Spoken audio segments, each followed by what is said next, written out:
세계를 깨운 왕 11화 15화 11화 생각이 바뀌면 삶이 달라진다. 바이칼 작전이 끝난 다음날 지아는 한적한 언덕 위에 앉아 있었다. 멀리 호수는 푸르게 빛났고 하늘은 끝없이 넓었다. 그는 손에 작은 돌멩이를 쥐고 있었다. 손바닥 위에 놓인 조그만 돌 하나. 그 돌을 바라보며 지아는 문득 생각했다. 모든 것은 작은 생각 하나에서 시작되는구나. 세상을 바꾸는 것, 수천 명의 마음을 움직이는 것, 거대한 대륙을 흔드는 것조차 결국은 한 사람의 작은 생각이 시작이었다. 생각이 바뀌면 삶이 바뀐다. 지아는 천천히 돌을 놓았다. 그는 이제 알고 있었다. 힘만으로는 세상을 바꿀 수 없다. 진짜 세상을 바꾸는 건 생각의 변화였다. 그리고 자신이 해야 할 일은 힘으로 세상을 누르는 것이 아니라 사람들의 마음속 생각을 일깨우는 것이었다. 그때였다. 누군가 다가오는 기척. 지아는 고개를 돌렸다.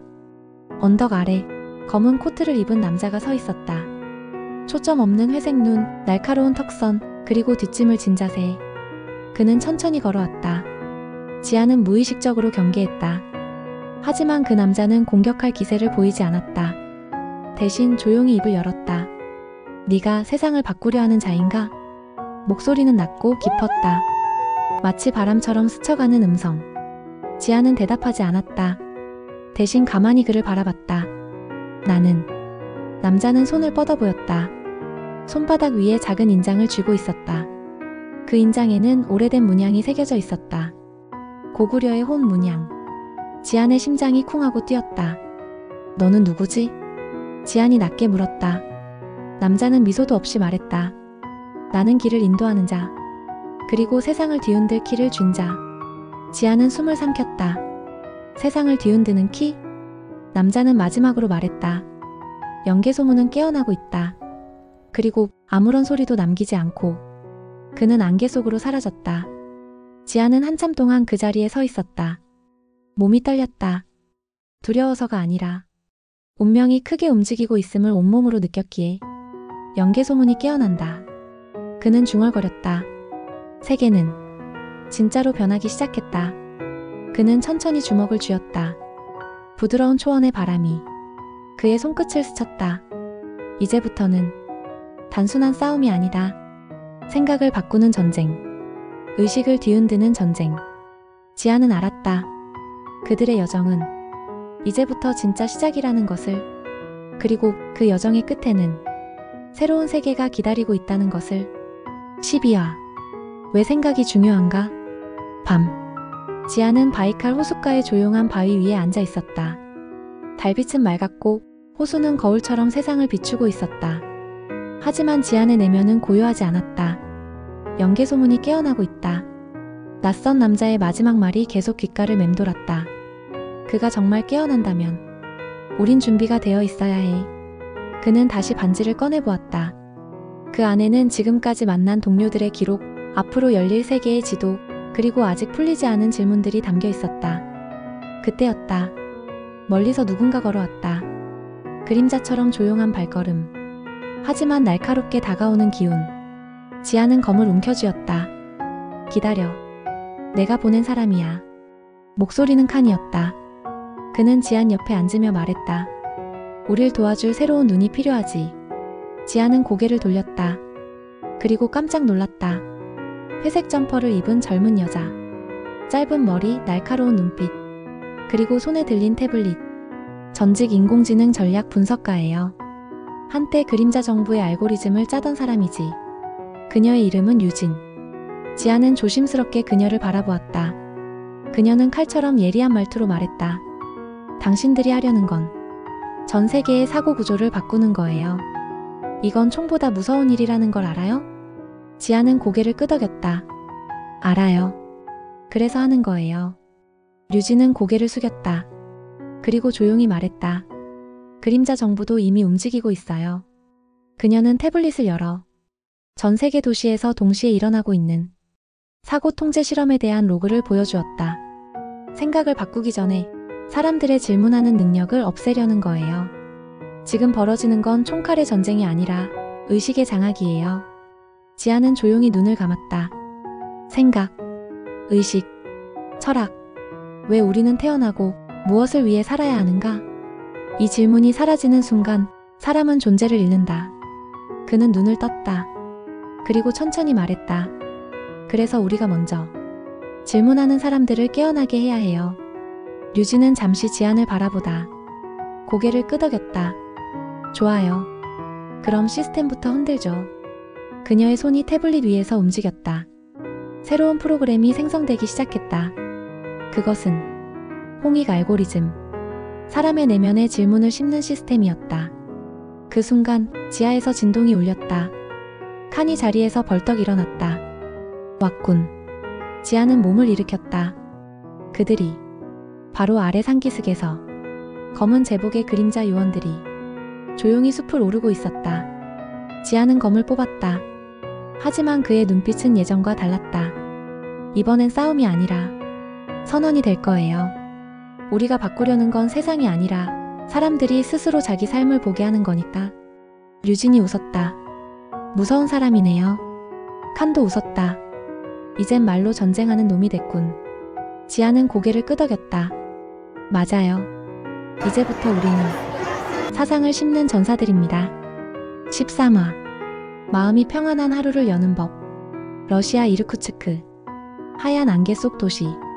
도심 한가운데 조용한 카페에선 젊은이들이 노트북을 펼치고 있었다. 그중 한 명이 우연히 한 영상을 클릭했다. 검은 배경 위 낮고 단정한 목소리.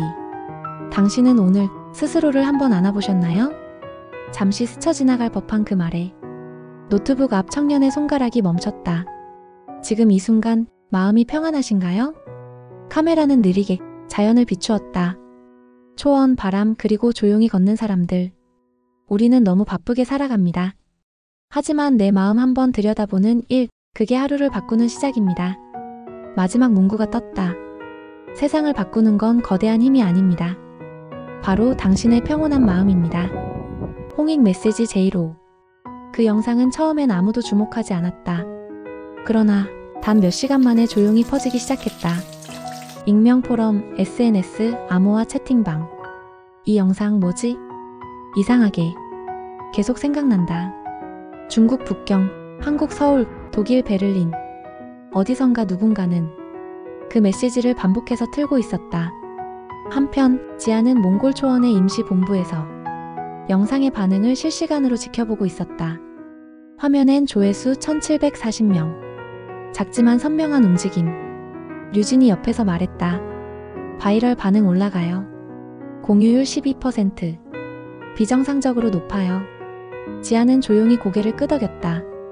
그들은 스스로 알고 있어요. 자신이 지친 줄도 병든 줄도. 우리가 해야 할 건 자극이 아니라 기억이에요. 칸이 팔짱을 끼고 창밖을 보며 말했다. 이런 전쟁은 처음이군. 말 몇 마디로 적의 정신을 무너뜨리다니. 지아는 말했다. 정신은 총보다 강합니다. 그러나 모든 것이 순조롭지는 않았다. 그림자 정부도 곧 그 평온 메시지의 파급력을 알아챘다. 그들의 지휘부는 제2의 사상 바이러스라 부르기 시작했다. 즉시 대응하라. 정신 해체 작전 1단계 시작하라. 전 세계 곳곳에서 이상한 메시지들이 퍼지기 시작했다. 자기 안의 감정은 믿지 마십시오. 불안은 진실을 보는 힘입니다. 생각하지 마세요. 행동만 하세요. 지안의 메시지와는 완전히 반대되는 감정을 차단하고 질문을 거부하는 코드들. 류진은 그걸 보며 얼굴이 굳었다. 시작됐어요. 지안은 화면을 바라보며 중얼거렸다. 그래. 이제 진짜 게임이 시작된 거야. 이건 마음을 지키는 전쟁이다. 그는 고개를 들고 카메라를 바라보았다. 다음 메시지를 준비해야 했다. 다음 질문을 던져야 했다. 다음 영혼을 일으킬 문장을. 14화. 당신은 충분히 멋져요. 몽골 초원 아침. 바람은 고요했고 텐트 주변엔 노란 들꽃이 흔들리고 있었다. 지아는 천천히 숨을 들이마시고 입을 열었다. 카메라 앞. 그는 오늘 두 번째 메시지를 녹화하려고 했다. 류진이 촬영 세팅을 조정하며 물었다. 이번에는 어떤 질문인가요? 지아는 대답 대신 작은 거울을 꺼냈다. 그 거울에는 어린 시절의 자신이 붙어 있었다. 창백한 얼굴, 외로웠던 눈동자. 이번엔 존재 자체에 대한 이야기예요. 그는 카메라를 똑바로 바라봤다. 눈빛은 단단했고 말투는 조용했지만 깊었다. 당신은 요즘 스스로를 괜찮은 사람이라고 느끼고 계신가요? 아마 아닐지도 몰라요. 우리는 하루에도 수십 번씩 난 부족해, 난 모자라, 나는 왜 이럴까? 그런 생각을 반복하죠. 그런데요. 그 모든 생각 이전에 당신은 이미 존재만으로도 멋진 사람입니다. 이 세상에 당신이라는 존재는 단 한 명뿐이니까요. 다른 누구와 비교하지 말고 지금의 당신을 그냥 있는 그대로 한번 안아주세요. 오늘 하루 그것만으로도 충분합니다. 홍익 메시지 제2호. 당신은 충분히 멋져요. 류진은 촬영을 멈추고 한참 말을 잇지 못했다. 이거 울컥했어요. 칸도 어깨를 돌리며 말했다. 희한하군. 싸움도 없는데 가슴이 먹먹해지다니. 지아는 조용히 고개를 숙였다. 사람은 생각보다 많이 스스로를 미워하고 살아요. 우리가 던지는 메시지는 세상을 흔드는 말이 아니라 사람을 끌어안는 말이 되어야 해요. 그날 오후 그 영상은 특별한 홍보 없이 조용히 업로드되었다. 단 3시간 후 지구 반대편 브라질의 어느 고등학생이 그 영상을 보며 눈물을 흘렸고 프랑스의 한 택시기사가 그것을 라디오로 틀기 시작했다.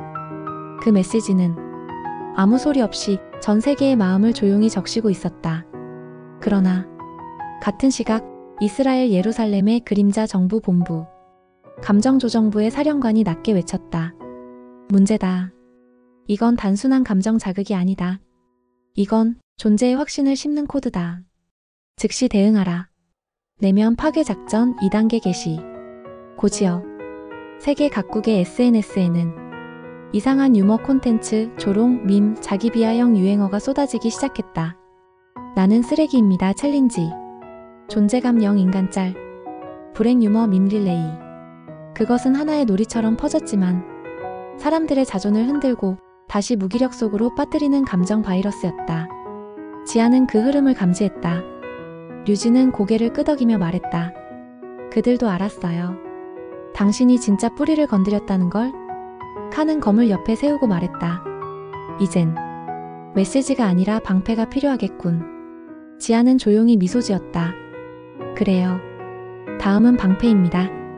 사람들의 마음에 자기 자신을 지키는 힘을 심어줘야 해요. 그는 다음 문장을 써내려갔다. 혼자가 아니에요. 그 말이 전 세계를 감싸기 시작할 것이다. 15화. 혼자가 아니에요. 비 내리는 밤. 몽골 본부는 조용히 가라앉아 있었다. 지아는 홀로 텐트 안에서 조용히 앉아 있었다. 천막을 두드리는 빗소리, 그리고 깊은 어둠. 그는 노트북을 펼쳤다. 그리고 짧은 글을 쓰기 시작했다. 혼자가 아니에요. 세 번째 홍익 메시지는 가장 짧고 가장 단순한 영상이었다. 배경은 검은 화면. 음악도 없었다. 단지 지안의 목소리. 요즘 혼자라고 느끼시나요? 주변엔 사람이 많은데 정작 내 이야기를 들어주는 사람은 없고 나만 이런가? 싶은 마음이 자꾸 드시나요? 괜찮아요. 그런 마음 당신만 있는 거 아니에요. 그럴수록 기억해주세요. 당신은 누군가에게 분명히 필요한 존재입니다. 당신은 혼자가 아니에요. 홍익 메시지 제3호. 업로드 후 1시간. SNS 댓글에는 한 줄짜리 고백이 올라오기 시작했다. 사실 저 우울증 약 먹고 있어요. 이 문장 하나에 눈물 나요. 혼자가 아니라는 말을 들어본 게 언제였더라. 그 댓글들은 줄줄이 공유되었고 갑자기 수천 명이 댓글로 서로를 안아주기 시작했다. 전 세계가 조용히 서로를 껴안고 있었다. 눈에 보이지 않는 포옹이 인터넷을 타고 퍼지고 있었다. 그 시각 그림자 정부 내부 회의실. 대형 스크린에는 이상 감지 보고서가 올라왔다. 감정 침투율 34% 돌파. 의식 저항 증가. 일부 내부 요원 메시지 영상 공유 감지. 총책임자는 얼굴을 찌푸렸다. 그 메시지는 정보가 아니다. 바이러스다. 하지만 사람들이 스스로 퍼뜨린다. 그는 입술을 깨물었다. 이건 막을 수 없는 흐름이 될 수 있다. 그 순간 책상 아래에서 조용히 누군가의 스마트폰이 진동했다. 그림자 정부 요원 중 한 명. 그는 몰래 영상 링크를 저장했다. 그리고 혼잣말처럼 중얼거렸다. 진짜 그럴지도 몰라. 혼자가 아닐지도. 다시 몽골 본부. 지아는 그 모든 흐름을 실시간으로 보고 있었다. 류진이 속삭였다. 이건 단순한 홍보가 아니에요. 세상의 감정 구조가 바뀌고 있어요. 칸은 검을 벽에 세우며 말했다. 조용한 혁명이군. 지아는 조용히 고개를 끄덕였다. 그리고 그 혁명은 지금부터가 진짜 시작이에요. 그는 다음 문장을 적었다. 세상을 바꾸는 건 거대한 힘이 아닙니다. 바로 당신 마음속의 평온입니다. 그리고 그 아래 작게 한 문장을 더 썼다. 이제 내부에서 누군가 움직이기 시작했다.